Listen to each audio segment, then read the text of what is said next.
Bueno, pues feliz tarde en, en este evento que reúne muchas cosas. Tenemos acá muchas cosas en común, tenemos un excelente libro en común, una relación de amistad desde el siglo pasado, desde la segunda mitad del siglo pasado, una relación de vecindad, no solo de amistad, sino de vecindad, de camaradería, no solo con Adriana, sino con Olga Lucía, a quien tenemos el gusto de haberla podido traer acá, lo cual me llena de alegría. Y vamos a hablar del libro Soy Adriana Escava, que ahí ven, que tenemos aquí, y que acaba de publicar Penguin Random House, Ediciones B.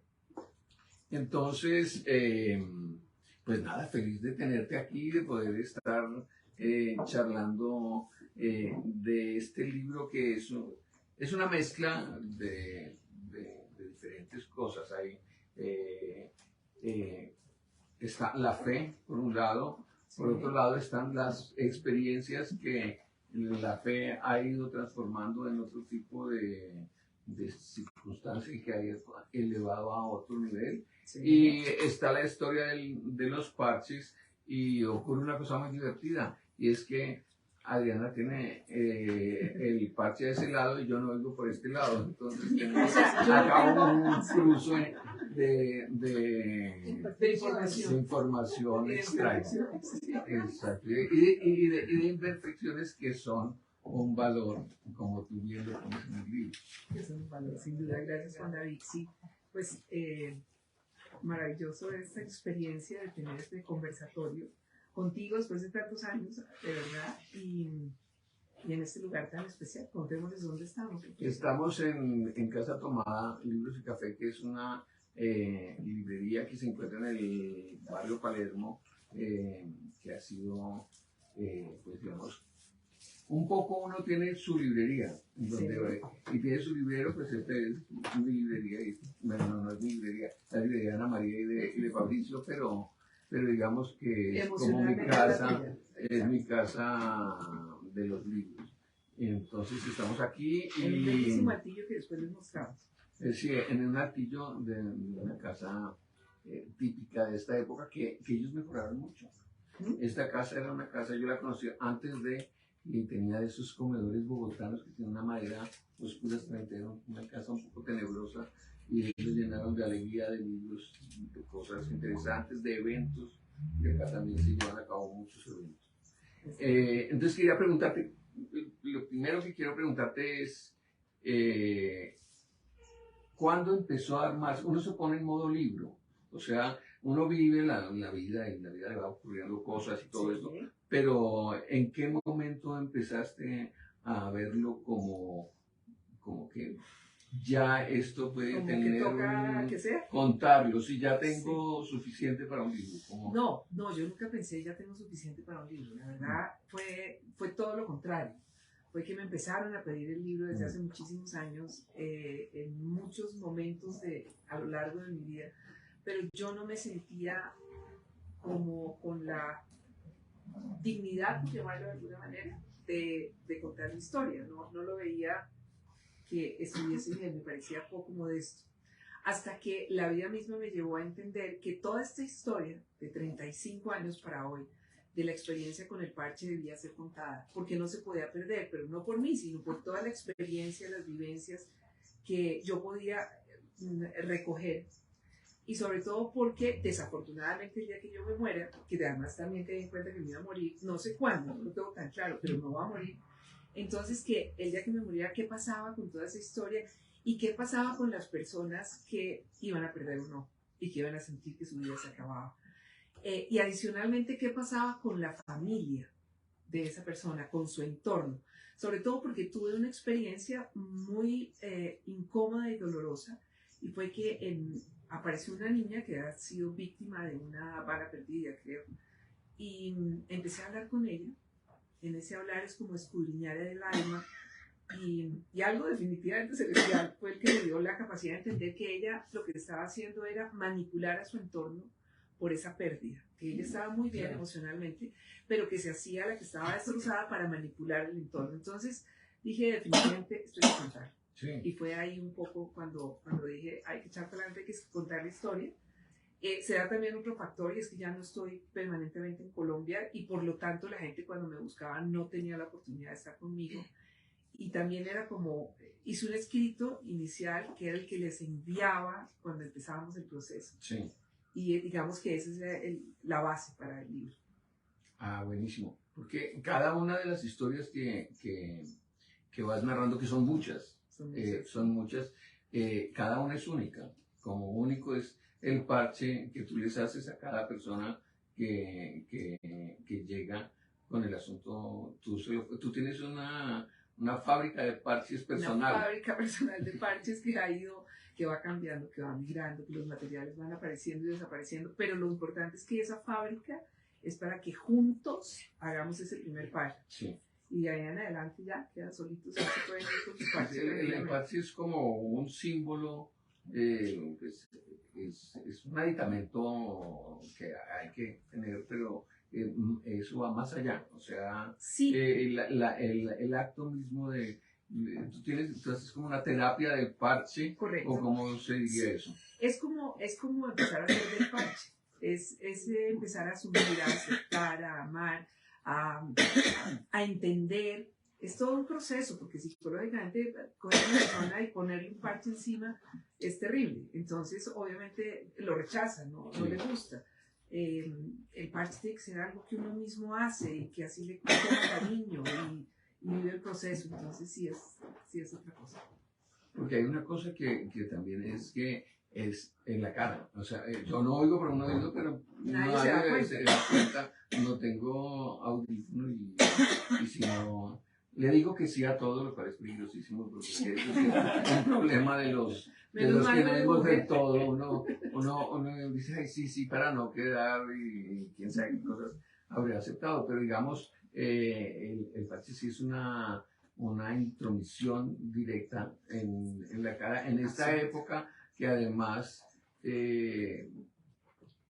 la imagen ha cobrado tanta fuerza. Vemos, antes, por ejemplo, me explicaban, una amiga que es una cantante, me explicaba, antes llegaba y iba al mercado, en el mercado alguien le pedía un autógrafo, entonces ella abría y le decía el autógrafo. Ahora es la selfie con y todo el mundo sonriendo, incluso los teléfonos tienen un sonreidor, o sea, el que no quedó sonriendo le hace la cara de Joker. O sea, estamos llegando a un culto de la imagen que es una cosa absurda. Entonces, el trabajo con el parche es con el parche de las dos maneras, con el parche como objeto y con el parche de las personas que lo tienen.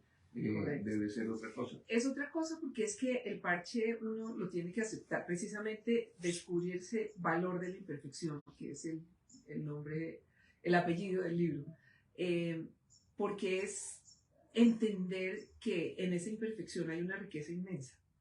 Y si simplemente nos quedamos con un tapaojos, se puede perder todo ese otro patrimonio que la vida nos permite, que con la ayuda, desde mi perspectiva y desde mi experiencia y la de cientos de personas que han estado conmigo, que la fe nos permite asumir, aceptar, ver, disfrutar y entender.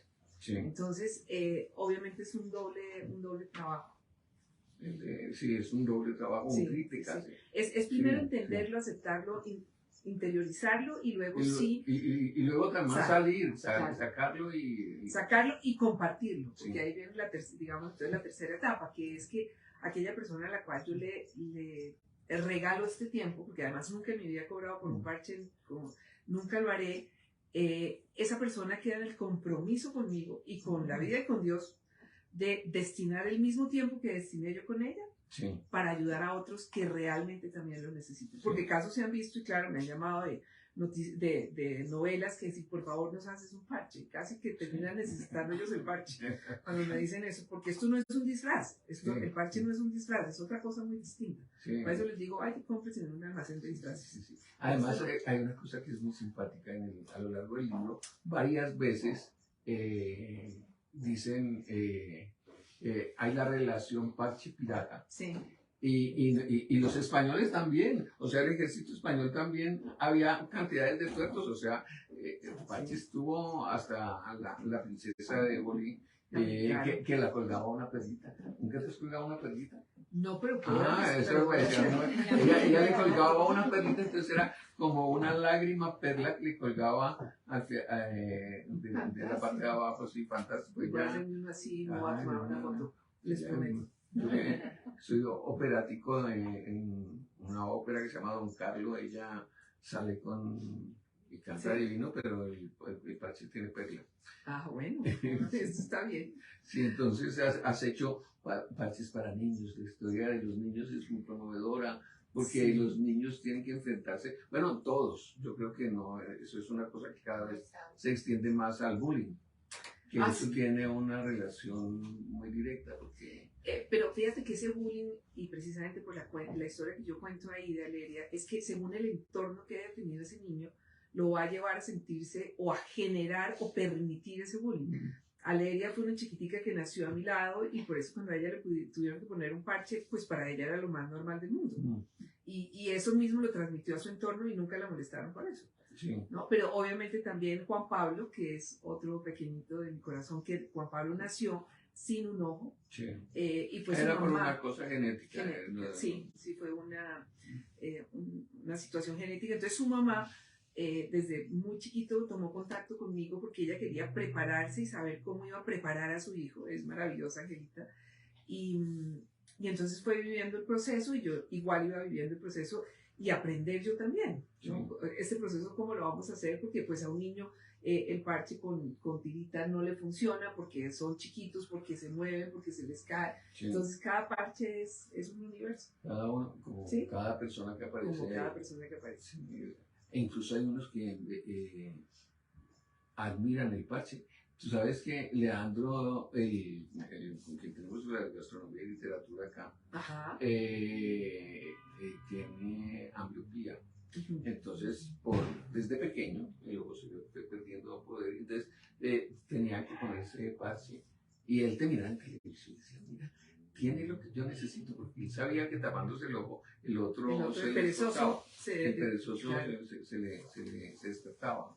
Entonces no es solo... Que es lo que toca muchas veces. Entonces cuando a la gente se le pone, cuando la gente usa el término de pirata, es que cuando se ha visto que un pirata sea bueno.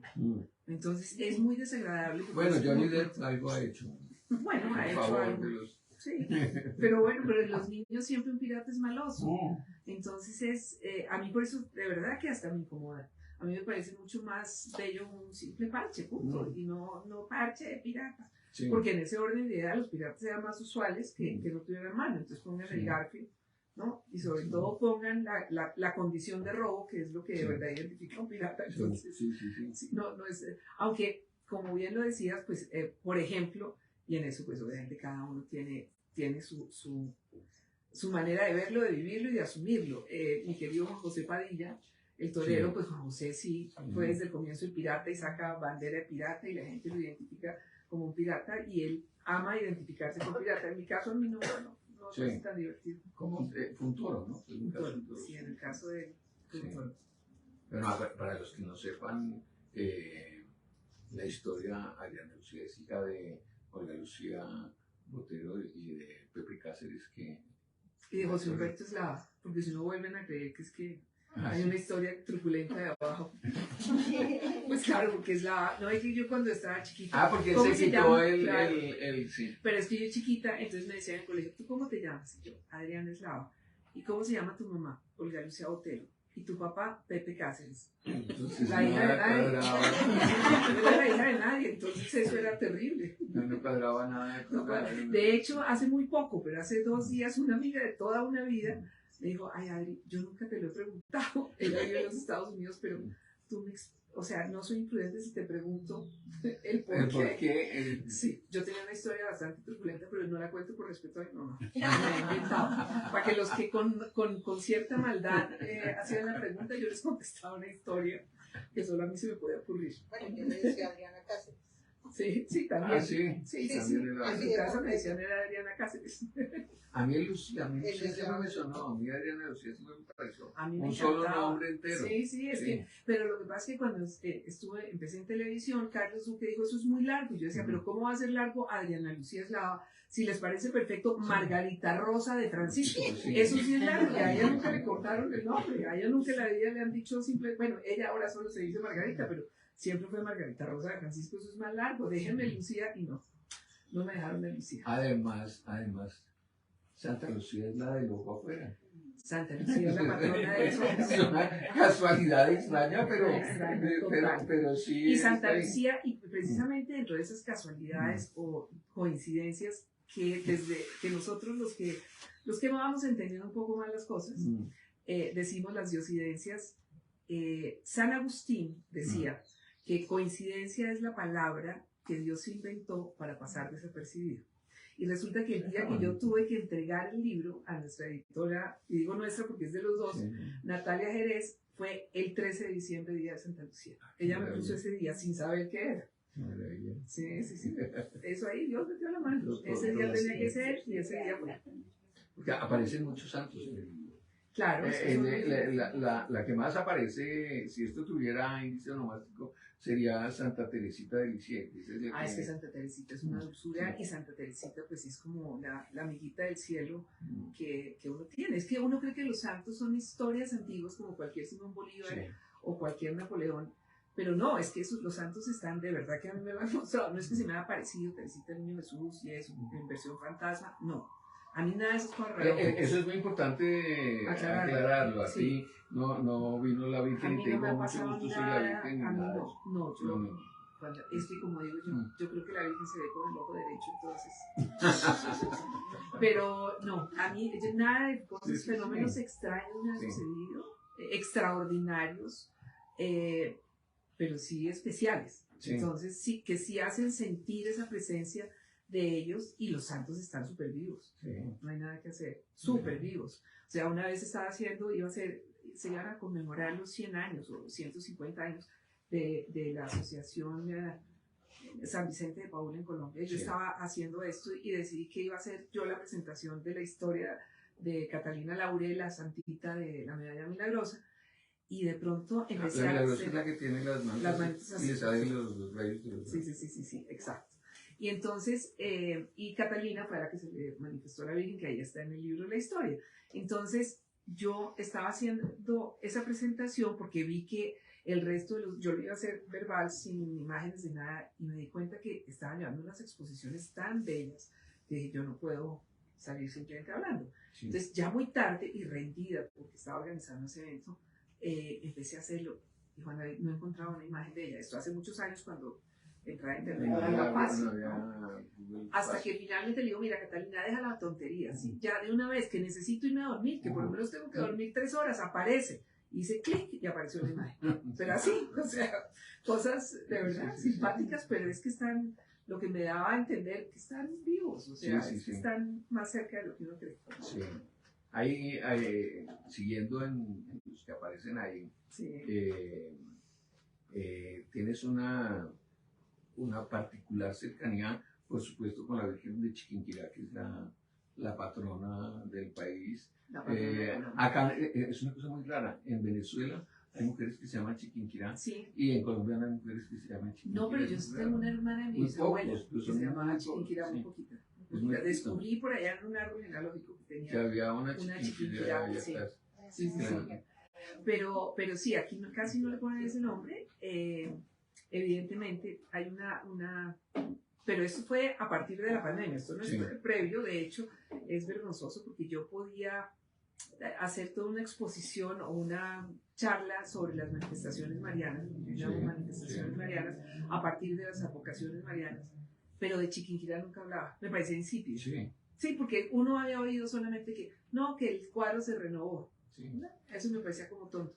Hasta que por un video que mandan precisamente que comparten desde el santuario, desde el convento allí en Chiquinquirá, cuentan la historia y de pronto descubro lo que es la manifestación de la Virgen María, que es una manifestación feminista total. ¿Y por qué digo feminista? Porque es que ella se le manifiesta no a los tres pastorcitos, Sí, como no a la de ese, Fátima. no, fue a una mujer que hoy en día se podría determinar o nombrar separada, Sí, porque era María Ramos, que ella vino de España a encontrar a su marido y lo encontró con otra casa y otros hijos. Entonces María, una mujer desamparada, separada. sí, A una viuda, que era Catalina de Islos, y a una indiecita madre soltera, me imagino que era. Sí, Esa, yo, sí. eso es lo que asumo, porque pues no están en los registros si tenía marido Sí. o no, pero era una indiecita que subía con su niño, Miguelito, y se le manifiesta principalmente a esas tres mujeres. Sí, Y en un país donde las mujeres, hay tantas mujeres solas, sí, y tantas mujeres con la fuerza de sacar adelante a sus hijos, es una manifestación que es que no podía ser distinta para un país como el nuestro. Entonces, sí, me enterneció esa manifestación de la Virgen. La Virgen es una sola, sí. Ella escoge. Sí, eso es una cosa importante porque debido, bueno, vivimos otra época, pero hay gente que le tiene, es como si fueran Equipos de fútbol. Equipos de fútbol, entonces uno va por acá, entonces por ejemplo, yo echo de falta, por ejemplo en mi caso, Sí. a la de Guadalupe, porque esa yo ya la vi, entonces dije, aquí no apareció la bendita, no me menciona una sola vez a la Virgen de Guadalupe. No, pero Guadalupe sí tiene que estar ahí porque hay una coincidencia con Chiquinquirá que no lo saben, incluso he descristado a varios dominicos con el tema, y es porque en el momento de la manifestación de la Virgen de Chiquinquirá, el 26 de diciembre de 1586, 55, sí, es de hace poquito, 55 años atrás, fue la primera vez que intronizaron la imagen de Nuestra Señora de Guadalupe. O sea, Guadalupe es del 36. Guadalupe es, sí, no estoy mal, es del 36, no, más, menos, más para allá 30 y, bueno, saquen cuentas que a mí se me olvidó. Sí. Ya, ahí está escrito. Yo a mí los números, la memoria. Este es porque mi hermano cumple ese día y por eso me lo sé. O si no, tampoco me lo sabría. Pero sí, hay una correlación. De hecho, es la primera manifestación que tiene la Virgen María en América. Sí. Con al acompañamiento de los franciscanos, porque era franciscano donde ella, Monseñor Zumárraga, pero en nuestra tierra, en Colombia, eran los dominicos. Los dominicos. La Guadalupe, que es tremenda. Y además es el centro de peregrinación más importante del catolicismo, más incluso que en Roma. Produce más, hay más gente yendo a Guadalupe que a Roma. A tal punto que hubo una época en 1920 y pico que llegaban a pensar en montar una subsede del Vaticano. No, una religión aparte que eran los guadalupanos, y que ellos iban a montar sí, lo cual obviamente la Virgen María los ha abarcado. Claro. Eso es lo único que no va a permitir que monten todo aparte. Sí. Pero sí hay una devoción, que ahí es donde la gente se equivoca, porque es que cuando la gente empieza realmente a adorar a la Virgen María, pierden el año. Porque lo que sí es clarísimo es que la Virgen lo que hace es llevarnos a Jesús. A ella no le interesa que nosotros nos quedemos en ella, y eso es clarísimo, y me lo ha mostrado y demostrado 1000 veces. Yo estaba una vez, estaba haciendo un poquito de oración antes, ¿no? Como conversando con nuestro Señor recién cuando empecé en el oratorio de Radio María, antes de salir al aire, en un programa muy particular que hice, con un horario parecido a su horario, 11 de la noche, o sea, un lunes. Tu mamá o sea, de pronto. yo que no había, no, se oía muchísimo, pero era un horario que yo obviamente taxistas? Nunca en la vida iba a haber aceptado, ¿no? O sea, si no aceptaba en las cadenas comerciales, y aquí era gratis y a las 11 de la noche y el lunes. Pum, primera lección de humildad y dije, la paso, aquí está previa, la paso. Entonces me iba y me quedaba un ratito antes y hablaba mucho yo de Jesús. Y hablábamos, era un programa con Pepa Londoño que se llamaba Ustedes y nosotros con María conocemos la vida de los santos, porque en esta sociedad tan torpe que vivimos, que tú cuando cumples años, el 5 de no sé, tú eres Júpiter con ascendente Neptuno y eres Saturno y eres no sé qué joda, y entonces Acuario con Aries. dije, bueno, esas tonterías yo también creí. Y perdona a los que les incomode, pero ya. Pero entonces entendí que era más importante y más enriquecedor entender cuál era el santo de uno. Sí. Entonces la gente llamaba y decía, yo nací el 7 de julio. Y yo buscaba, no en el computador, porque no había en esa época, en unos cuadernitos, unos libritos de Día de Santo, rápidamente buscaba. Y decía, pues su santo es San Fermín. Y empezaba a leerle de San Fermín y le contaba las historias. Entonces, yo que era lo que estaba contando, y hablaba de los santos, y hablaba siempre de Jesús, porque obviamente aparecía pues la figura central de nuestra fe, que es Jesucristo. Sí. Y estaba en ese oratorio, y de pronto, de hablar y hablar y hablar de Jesús, volteo a mirar y veo una imagen de la Virgen, y caigo en cuenta que ya nunca más hablé de ella. Y sentí una vergüenza, y como que le dije, perdóname, Virgencita, porque nunca más hablé de ti. Y sentí, no es que haya oído, pero sentí que la respuesta era, de eso se trataba. Claro. De desaparecer ella para que aparezca Jesús. Sí. Y eso es clarísimo para mí. Sí, sí. Sí, es que hay, bueno, son 2000 años de historia en las cuales ha pasado de todo, y ha habido todas las versiones distintas, habidas y por haber. O sea, yo tengo familia judía y muchos amigos judíos. Un día les explicaba, ahora que estaban en la Semana Santa, fue muy divertido porque mi vecina Dora iba a ir con las niñas a visitar. Me dijo, acompáñame, que quiero, ahora que no está el papá, que es un judío muy, muy religioso, acompáñame y vamos a ver la catedral y las iglesias con las niñas para que vean la cosa. Y solo podía el sábado santo, y le dije, justo el sábado santo Jesús bajó al infierno, se murió y no hay nada. Entonces justo el único día era ese, y ellas creían que lo más importante era la crucifixión, y decían, no, si hubiera sido la crucifixión ya hubiera pasado la historia, lo que es importante es el domingo. O sea, lo que es la resurrección, no tendría sentido nada de todo. Sería un difunto más. O un profeta más. Sí, por eso, un profeta más. Y todos seríamos unidos. Seguramente, claro. Sí. Bueno, no sé si ellos hubieran abierto los gentiles. Tal vez no. Seguiría siendo distinto. Sí. Sí, porque precisamente esa resurrección es la que nos hace. Pero volviendo a la imagen de María, hay una cosa que me impresiona en la historia, y es que cuando los conquistadores llegaron, y cuando vinieron y chocaron, porque eso no fue una amalgama, sino un choque de culturas, la Virgen era una imagen mucho más amable y mucho más cercana a los indígenas. Pero es que o sea, y además porque justo hablando con Ashley Bibliovich, que estuve hablando con un escritor judío, hablaba que los antiguos muiscas, el centro era la mujer que tenía a su hijo en la laguna, que es Bachué. Entonces era como mucho más cercana, era una imagen mucho más. Es que lo que le ha faltado a la humanidad es información y claridad, porque es que María, desde el momento mismo en que Jesucristo muere en la cruz, es automáticamente madre de toda la humanidad, y se ha manifestado a través de estos 2000 años de diferentes maneras. Sí. Pero es siempre ella, María, porque eso fue el gran regalo que Jesucristo nos hizo. Por eso es conocerla, pues es una tontería, perderse uno esa dulzura que es la Virgen María. Y Pentecostés fue con ella. Y fue con ella. ¿Cierto?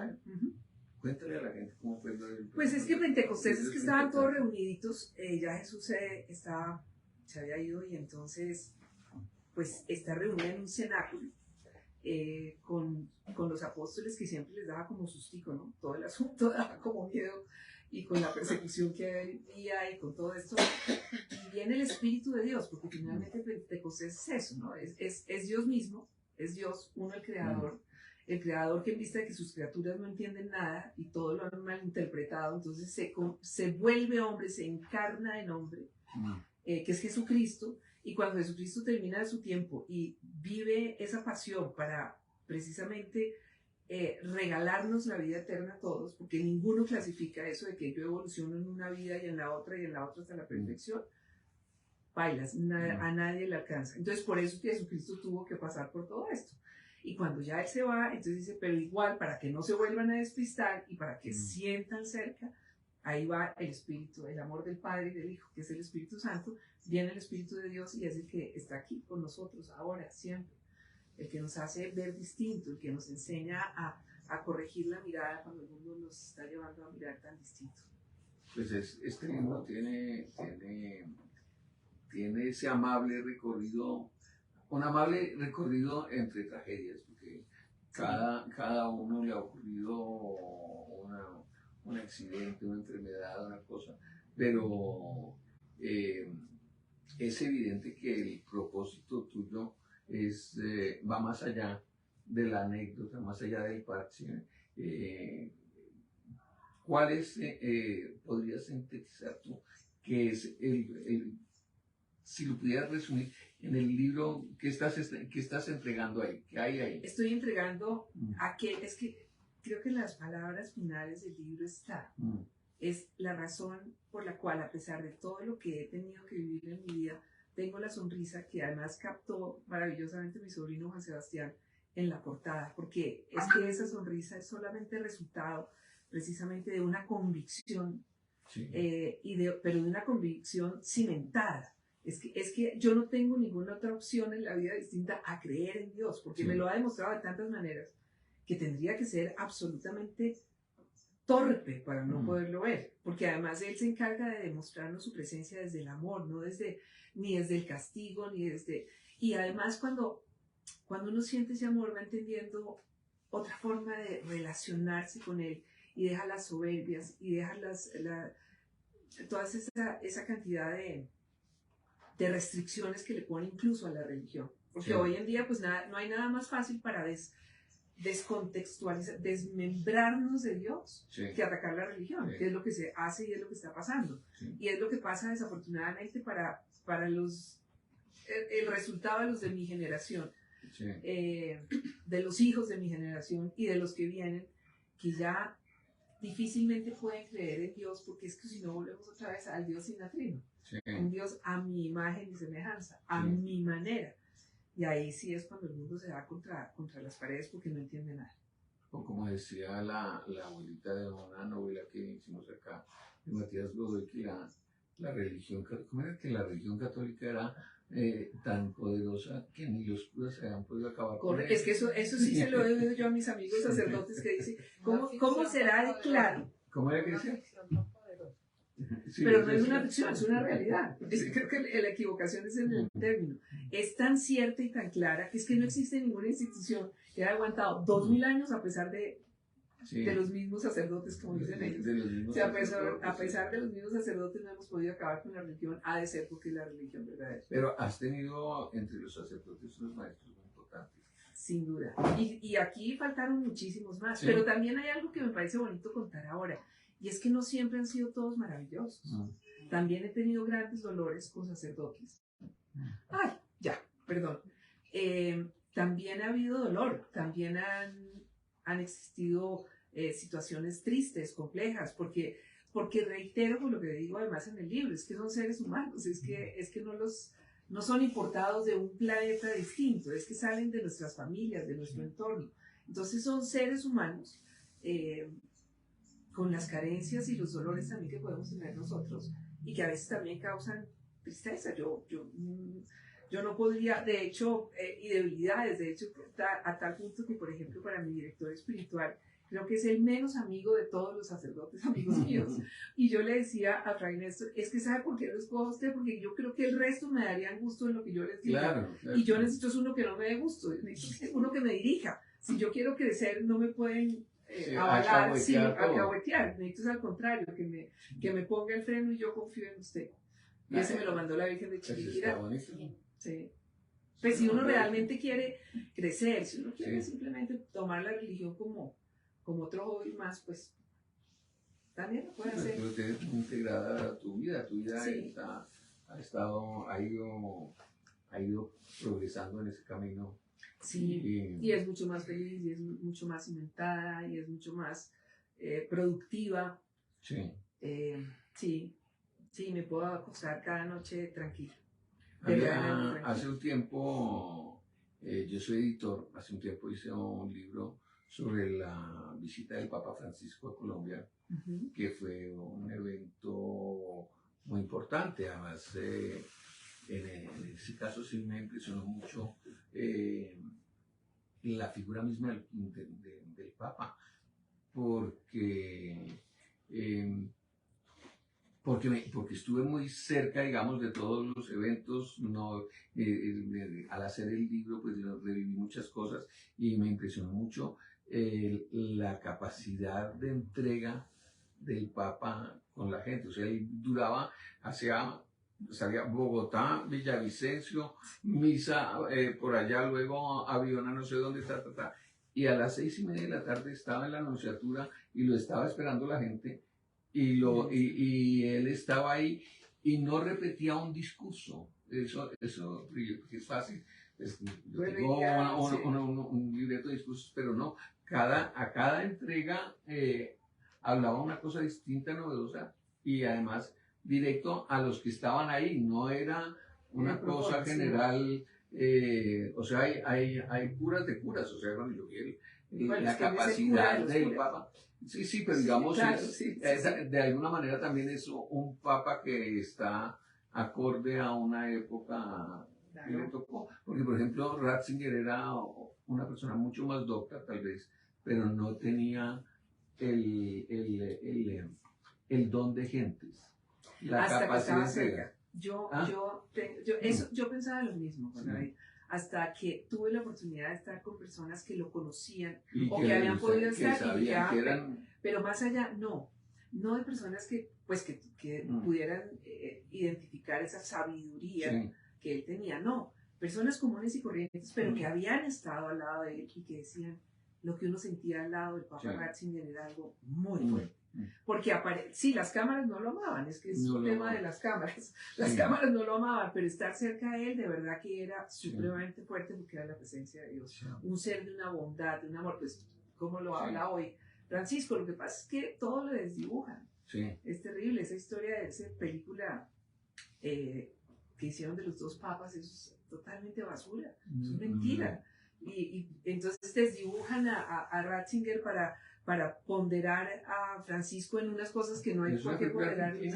No sé de dónde es que es, pero no, además como en competencia y de eso no se trata. Sí, y eso no hay en el libro. Eso me encanta, que en el libro no hay cuál fue el más, cuál fue el menos, sino es que todo es un parche. Sí, todo es un parche. Es que es así, es que incluso es decir, yo puedo ser, o sea, soy perfectamente capaz de entender que a lo largo de la historia la Iglesia ha cometido equivocaciones, la jerarquía, porque la Iglesia dice, es que la Iglesia somos todos los bautizados, luego ¿cómo no vamos a haber cometido errores? ¿No? Bueno, entonces, pero hablemos de la jerarquía ha cometido errores, hay que entender que era muy distinto en otras épocas, porque es que el error de la sociedad de hoy es que pretenden analizar, observar las situaciones con la realidad de hoy. Entonces, pues no tiene absolutamente ninguna posibilidad. Entonces, las cosas que sucedieron en el pasado, pues correspondían a la vivencia de entonces, ¿no? Y cuando uno de verdad mira con otros ojos, la religión, pues es preciosa, y nuestra Iglesia Católica ha sido preciosa. Y cuando tú ves, y por ejemplo en España, que es un país que hoy en día está tan alejado, la institución que más ayuda se llama Cáritas, que es la institución de la Iglesia Católica. Entonces vuelven otra vez con el cuentico, ay, que por qué no venden el Vaticano, que hay mucho oro. Pues lo venden, le dan de comer a 15 días a uno y se acabó el Vaticano. Y además no se puede hacer porque quienes donaron el dinero para hacerlo objetaron que fuese vendido para otra cosa. Es que, ¿no? Yo tengo un ejemplo, pues yo hablo en libros, lo que hago son libros. Entonces yo he hecho ya como 10 o 12 libros con los jesuitas, con la Universidad Javeriana. Y el último era... Está bastante extraña la Javeriana con sus decisiones últimas, ¿no? pero yo tengo mi cariño a los jesuitas, me parece que es una y creo comunidad que además muy, está sorprendiendo a la comunidad con su decisión muy de no haber importante. aceptado. Y ellos ellos vendieron la lechuga. La lechuga era la polla colonial más grande, prácticamente hay pocas joyas de ese tamaño, creo, no hay una custodia de ese tamaño, al menos en América del Sur. En México de pronto puede haber algo parecido, pero no una de esa calidad. ¿Y qué hicieron con eso? Hicieron una fundación para la paz. Y el dinero lo guardaron, y es lo que produce el dinero lo que mantiene la fundación para la paz. O sea, se vuelve entonces otra vez el rollo. ¿Por qué no lo venden? Pero no se trata de hacer negocios, sino de generar otras cosas. Claro. Y en el siglo XVIII, cuando expulsan a los jesuitas, a esas piezas, o sea, a las custodias, a los copones y a los instrumentos litúrgicos, no les ponen precio. Todo el resto, las haciendas, los jesuitas tenían su dinero, los libros, todas esas cosas se pusieron, pero los objetos litúrgicos no tienen precio. Entonces, en eso de alguna manera se iguala un poco a la idea que tenían los indígenas de por qué los españoles vivían obsesionados con el oro si eso no tenía precio, porque eso era para alabar a Dios. Entonces, me pareció muy bonito que encontrar un documento en el cual la custodia llamada la lechuga no tiene precio. Porque es otra cosa, porque eso trasciende hacia otro lugar. Y tal cual, pues así es. ¿Y quién fue tu editor? ¿Cómo armaste el libro? Bueno, ¿Cómo lo construiste? No, lo fui haciendo yo solita, iba poniendo sobre todo, sí, o sea, llega el punto en que termino toda la parte del parche, y después del parche entonces viene la posibilidad se lo entregué a quien me dirigió originalmente, quien fue el que me motivó, me comprometió y me tuvo la paciencia de que yo le dijera, no, que Adriana, firmemos contrato. No, espérese, despacito, déjeme que esto vamos con calma. Leonel Giraldo. Sí. Entonces, cuando ya, como te dije, yo no tengo nada más que contar del parche, o sea, tome, hasta aquí llegué, y cuando se lo entregué, él es el que dice, bueno, ¿y dónde está el resto? Digo, ¿el resto? ¿Cuál resto? Dice, pues eso que usted le habla a la gente. Pues ahí está, yo ya conté ahí todo. Me dice, no, pero lo otro. Le digo, ¿lo otro? Perdón, ¿lo de Dios? ¿Pero cómo me vas a pedir que escriba a Dios si tú no crees en Dios? Sí. ¿Sabes qué, Leonel? Esto es de Dios. Y eso es lo que tengo que escribir. Y ahí sí me senté juiciosa a escribirlo y a irlo armando. Pero curiosamente es que comenzaba justo, o sea, yo había terminado de escribir lo del parche, justo en el punto en el cual comienza esa búsqueda adulta de identificar las herramientas espirituales con las cuales yo podía ayudar a los demás a superar el tema del parche. Porque ya había sucedido una situación muy impactante, que es cuando me entrevistan en Chile y yo... Horrible. Sí, y cuento la historia en la televisión chilena, y de pronto me llaman un par de meses después, no sé exactamente cuánto tiempo después, y me dice esta mujer, que se llama Lucía también, que ella se iba a suicidar, iba a acabar con su vida, y ese día había puesto la televisión porque su papá se lo había pedido, y había visto mi entrevista, y que gracias a Dios y a mí, y que había tomado la decisión de continuar viviendo. Ya. Sí. Entonces, que gracias a Dios y a mí, pues su hijo tenía una mamá con quien pasar Navidad. Sí. Y obviamente eso me revuelve todo. Porque pues yo entendía que yo ayudaba a la gente, llevaba 10 años ayudando a la gente que ha perdido un ojo, pero que... Ay, qué cosa. Bueno, entonces que en ese momento, pues es cuando decido buscar herramientas espirituales y me meto en muchos caminos, porque no fue que yo llegara del Chipto a la Iglesia Católica, aunque me identificaba como católica, pero no era así, no era católica juiciosa, sino a mi manera, y por lo tanto concebía que uno podía tener muchas cosas espirituales alrededor. Y ahí comenzó esa búsqueda. Esa búsqueda. ¿Qué acogida ha tenido? ¿Tú estuviste en la Feria del Libro?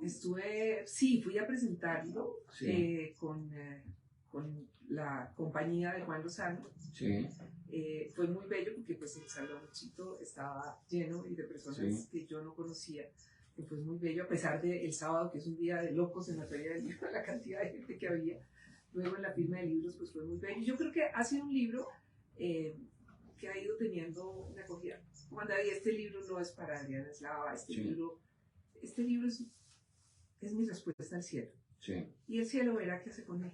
También hay una cosa que ocurre con los libros que tú lo dijiste al principio, y es que si no se hace el libro queda un anecdotario y el día en que ya no estés, Puede ser no va a perdurar, o sea, va a servir de apoyo, de guía, de pronto está un novelista, encuentra ahí una novela sin necesidad de meterse en otras profundidades, pero va a seguir andando, va a estar ahí. Yo creo que tus palabras van a seguir ahí puestas. Ahí están, es como le decía yo, es mi testamento, es lo que dejo, realmente mi herencia, lo que le dejo a los 8 nietos y a mis sobrinos, sobre todo a mis sobrinos, lo que le dejo a la gente que ha compartido la vida conmigo para que puedan entender finalmente cómo soy yo y por qué soy así. Sobre todo eso,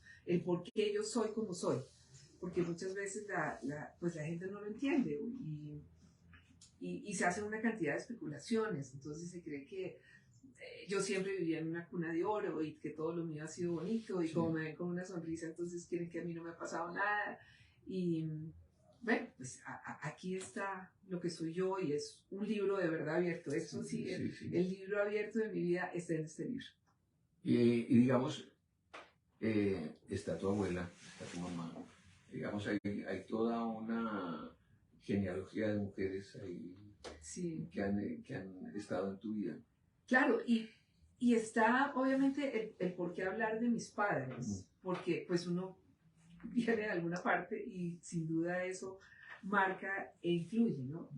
Creo que era importante, porque lo fue importante en mi vida, resaltar el valor de los abuelos, en un tiempo en el cual los papás viven muy ocupados, la presencia de los abuelos en la vida de las personas son muy importantes y para mí lo fue, mi Betita fue sin duda fundamental en mi vida. Creo que mi vida hubiera sido muy distinta si ella no hubiera estado. Sí, me gustó mucho esa parte de la genealogía femenina, esa línea de mujeres que aparecen. Pero con la presencia igual de los hombres, de mi papá, y de lo que él, como a pesar de no ser un padre presente y cotidiano en mi vida, sí me deja esa herencia de un hombre recto, de un hombre luchador, de un comprometido con lo que él amó.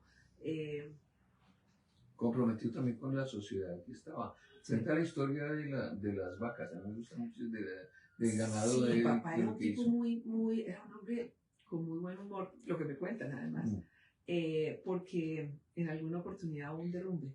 Él iba para la finca Nanaime y hubo un derrumbe y entonces le tocó dejar el carro y pasar a pie para coger un bus. Y entonces él decía que iba en el bus y de pronto una señora se había volteado y lo miraban, 2 señoras y luego se volteaban y lo miraban y conversaban. Y otra vez hasta que una señora le dice, perdón, ¿usted no es el maestro Pepe Cáceres? Y él le dice, sí, mi señora, sí soy yo. Y dice, ay, a mí sí me han dicho que usted estaba quebrado, pero yo no quería creer. Y mi papá gozaba con ese cuento. Entonces era de muy buen humor. Él, por ejemplo, me dice que llegaba a tiendas allá en Nanaime y le daba por atender a la gente, por recibir a la gente y vender en la tienda. Es simpaticísimo. Pero adicional a eso, era un hombre con un corazón muy generoso. Incluso fue mucho más generoso con los de afuera que con los de su propia sangre. A mí me exigió y me exigió mucho y digamos que realmente económicamente me dio muy poco. Lo cual hoy en día le doy las gracias. Porque creo que lo que he sido yo precisamente fue gracias a no contar con esa comodidad económica que le pueden dar a uno los papás. Y él en el momento del desastre de Armero, cuando sucedió lo de Armero, estaban poderosas las campanas vaticanas. Entonces él empezó a sacar ¿cómo se llama? El ganado y sacrificarlo para poder mandar carne a la gente que estaba, los socorristas y los que estaban en la tragedia. ¿De acuerdo? Sí. A nosotros nos tocó, fue Olga Lucía, que siempre ha sido la alegría del edificio. Nos hemos divertido, o sea, no sé cuánto del sentido del humor de tu papá hay en ti, pero de tu mamá hay una alegría interior que siempre fue presente en la infancia de mis hermanas y cuando en mi adolescencia. En tu adolescencia, Sí. tal cual. Porque eso también tiene el libro es un libro alegre. El libro no es un libro quejumbroso, ni el testimonio triste, y lo que tú dices es el valor de la imperfección.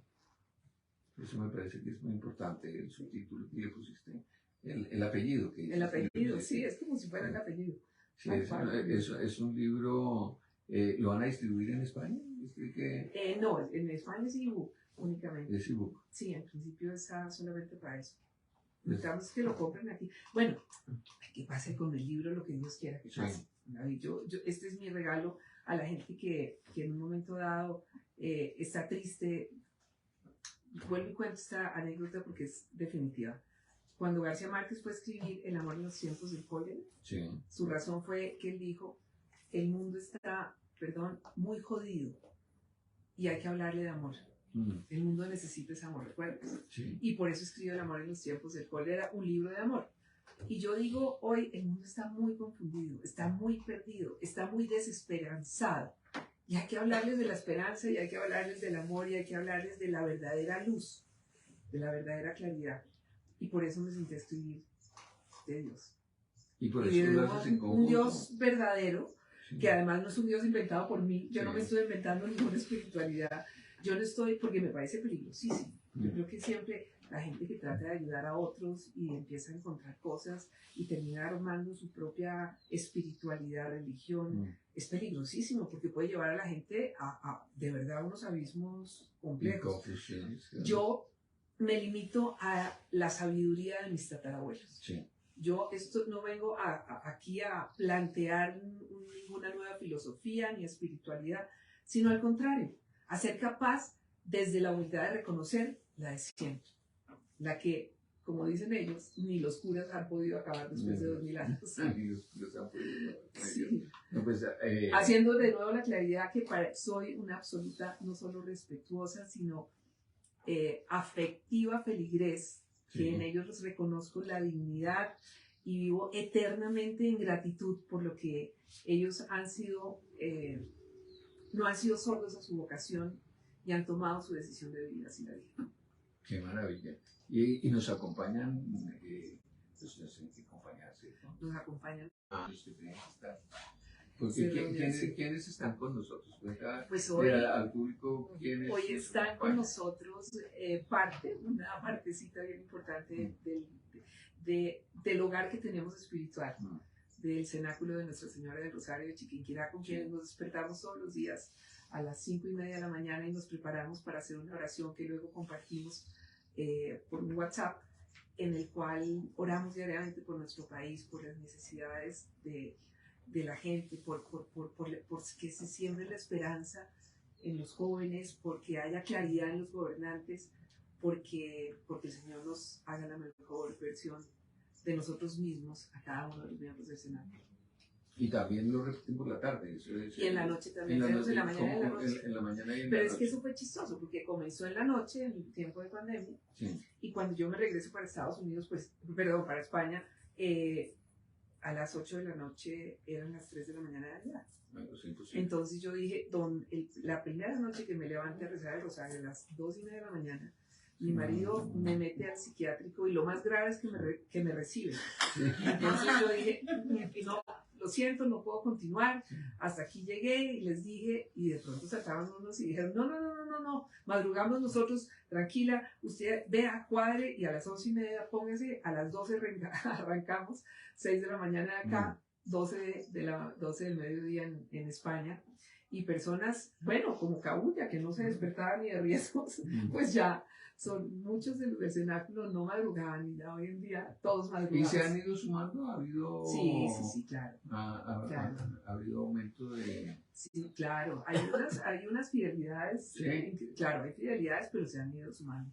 De hecho, ha sido muy lindo porque la primera vez que hicimos una peregrinación, como es por Zoom, y no nos vemos, porque la idea es que no nos vemos las caras, vamos a orar, no a ver quién está cómo ni a chismosear, que por eso se hizo cerrado. Entonces, cuando fuimos a la primera peregrinación que hicimos a Chiquinquirá, a ir a la casa de nuestra madre de Chiquinquirá, pues era muy divertido porque nos saludábamos y decíamos, espérese, usted debe ser por la voz, fulanita. Porque nunca nos habíamos visto las caras. Y fuimos cerca de 120 personas a Chiquinquirá en esa oportunidad. Sí. Y ahí seguimos, y somos toda una familia espiritual y tenemos 3 miembros del cenáculo que ya están allá arriba, en el cielo. Sí, 3 que nos han acompañado, Enrique Prieto, nuestra querida Ana María Gil, mexicana, porque además ha habido una fusión. Eso quería preguntarte, de otras partes han llegado. Sí, hay presencia mexicana, hay presencia de personas de Estados Unidos, también españolas, también panameñas y de Nicaragua. Y sí, son de diferentes lugares del mundo. No, se ha ido armando un parche enorme. Un parche, por lo menos un parche que tenemos de verdad que hemos descubierto la vocación para orar, porque de verdad, que yo de rezar el rosario, pues sí, sabía la importancia y todo, pero disciplina, poco o nada. Y es tan bello lo que pasa y lo que uno siente que se genera ese... O sea, cada sesión es nueva. O sea, no es una cuestión de logros que repiten Pues llevamos 3 años ya y no hay dos días que se parezcan, ni siquiera el de la mañana y la noche tampoco. O sea, es un grupo el de la mañana, pero continuaron un grupo de noche que es donde principalmente están periodistas y curiosamente yo hago el de la mañana y el de la noche mayoritariamente son hombres. Ah, mira. Sí, curiosamente. Y periodistas. Eso es bien interesante. Es muy interesante también que los más reacios han sido casi siempre hombres en la historia que cuentas. Han sido amigos tuyos. Dicen, yo no me como el cuento y de un momento a otro la vida los sorprende. Sí. Bueno, es que a mí sí me tocó vivir como le digo yo a la gente hoy en día, que ya hoy en día es más fácil, de verdad, curiosamente, pero es más fácil que la gente crea. Pero cuando yo empecé con este cuento de 30 años, pues obviamente que yo era rarísima y todo lo que tenía alrededor era de no creer y debe ser que está loquita y pobrecita, pero es que ¿qué va a hacer? No, que por lo del atentado es que le dio por creer, y mentira, no era así. Pero bueno, pero a la gente le parecía algo muy rara. Con eso yo hoy en día me da risa cuando los veo que son igualmente creyentes, entonces le digo, ahora arrodíllese y pídame perdón por lo que me decían. Arrodíllese por las calumnias que echaba usted de mí. Pero no, eso no me causa sin manera. ¿Pero tú crees, por ejemplo, que fenómenos como la pandemia han tenido que ver con la espiritualidad, con algún giro Yo creo espiritual? que definitivamente cuando la gente se ve, uno puede llegar a Dios por amor o por temor. Cuando la gente se ve en dificultades, lo busca. Lo lindo es que Él siempre está. Es mucho más bello llegar a Dios por amor, como me pasó a mí. Yo no llegué por dolor, yo no llegué por miedo, yo llegué por amor. Yo empecé a buscarlo por amor, porque tenía todo, pero quería conocerlo, ¿no? En ese punto de la vida que dice, bueno, mañana me muero, ¿y qué? ¿Qué es lo que yo voy a presentar? El alma. ¿Y qué es el alma? ¿El alma tendrá que ver con premios de periodismo? ¿O con el dinero en el banco? ¿O los países que he conocido? ¿O los amigos que tengo? ¿No? ¿Qué tiene que ver? Y es ahí cuando empiezo a profundizar en las verdades del alma. Y reitero, es que yo no llegué de una, a pesar de ser católica, no llegué de una a la religión católica. Yo me quiero mucho. Yo me metí en muchas cosas de esas que nos parecen tan open mind, que nos llevan a darnos contra el mundo. Y a encontrar unas espiritualidades absolutamente vacías. Acerca de eso de profundizar en el alma, hace poco yo hago mucha propaganda de los jesuitas porque son con los que mejor me llevo, me explicaba una historia etimológica muy interesante. Me interesa mucho el origen de las palabras. Y es que la palabra alma del latín viene de anemos, de aire. Alma viene de ánima y ánima viene del aire, de la atmósfera, y todos estos tienen ese origen porque es como el cielo. El alma es un cielo abierto, una cosa que va hacia arriba. El origen, el alma en alemán y en los idiomas germánicos, que es soul en inglés, Seele en alemán, es el mar.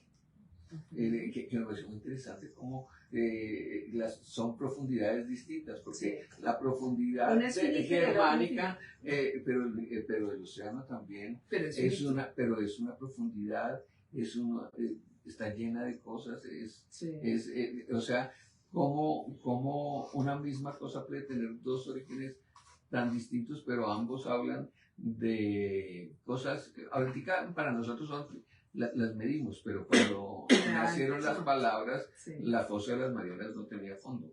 O sea, el océano era infinito, como es infinito el cielo. Entonces, cuando hablas eso de la profundidad del alma, pensaba en esas dos vertientes, en la germánica hacia el fondo y en la latina hacia arriba. Bueno, como está a punto de suceder con la Iglesia Católica, los germánicos están como despistados. ¿Sí ves? Porque ellos siguen creyendo que es esa y no, esa es finita. La verdadera es la infinita. Bueno, eso me alegra mucho. Bueno, pues queda en que la gente esté atenta a nuestro libro, que lo compren, que lo lean, que sobre todo, Juan, que lo interioricen. Yo creo que es eso. Encuentren empatía, porque creo que lo que tú buscas también es mucha empatía. Hay mucha empatía que se da ahí. Sí, yo lo que busco de verdad es regalar historias con las cuales se identifiquen, descubran, que se den la licencia de empezar a observar la vida con unos ojos, con una mirada distinta, y empezar a dejarse sorprender. Y es un libro, como digo yo, unipersonal. No es que yo tenga nada que ver con el tema de la venta de los libros, sino que no es un libro como para compartir, porque es un libro que debe ser subrayado, marcado. De hecho, el libro en su parte final, ya tienes, en su parte final tiene algo que no has llegado allá, pero que se llama Una carta para ti, que la idea es que luego de leerlo algo te queda, y la idea es invitarte a que lo escribas. Y después en algún otro momento de la vida volverás a cogerlo y volverás a poder leer esas pequeñas historias que te van a llevar a darte un mensaje distinto cada vez. Y era eso como el acompañar al que se le mira a leer. Pues muchísimas gracias, creo que ha sido una conversación. ¿Alguien quiere preguntar algo ya que la tenemos acá? No hay alguna pregunta que quieran hacer. Yo escribo todos los días, soy la más pesada. Bueno, sí, es muy lindo poderse uno aquí en estos espacios encontrar, y de verdad gracias por esta invitación. Espero que surjan otras también de otros espacios, otras librerías, porque es muy importante a quienes tienen esa mística y ese amor al libro, que son capaces de apostarle en su vida a esto. Pues, negociazo. Entonces, el poder también, pues ahí estoy dispuesta para quienes lo bien, pues muchas gracias de nuevo. No, qué lindo cuando había esto. Ha sido una experiencia muy bonita, la lectura y hablar contigo, tener a tu mamá acá, he estado muy contento. Y que otras librerías de verdad lo disfruten, porque sé que en otras partes también este mensaje tendrá eco. Y también, por ejemplo, voy a estar en la, ya voy a decir cómo hablan de mal hoy en día, vamos a estar, pues era mi libro y yo, no, voy a estar en la Fundación Santa Fe también para pacientes del área oftalmológica, para poder compartir con ellos. Finalmente ya es donde yo llegué. Y por invitación de mi oftalmólogo, de Gabriel Jiménez, estaré conversando con él y compartiendo con la comunidad. Qué interesante, pues mira, ese es otro aspecto. Sí, no, aquí estoy, aquí voy a estar un tiempito para poder compartir. Abrir ese corazón con esos lindos mensajes y esas bellas experiencias que son las que nos han llevado, digo a mí, a estar en una fe, como decía Adrianita, no es de miedo, no es de temor, sino de amor, que es la que nos mantiene. Y el entender de otra manera que no es en la necesidad del momento el rezar un Padre Nuestro, una Ave María, sino es en la constancia la que nos hace llegar a ese gran amor. Gracias, Ariel. Gracias. Bueno, pues Bueno, estuvo listo. Vale, gracias.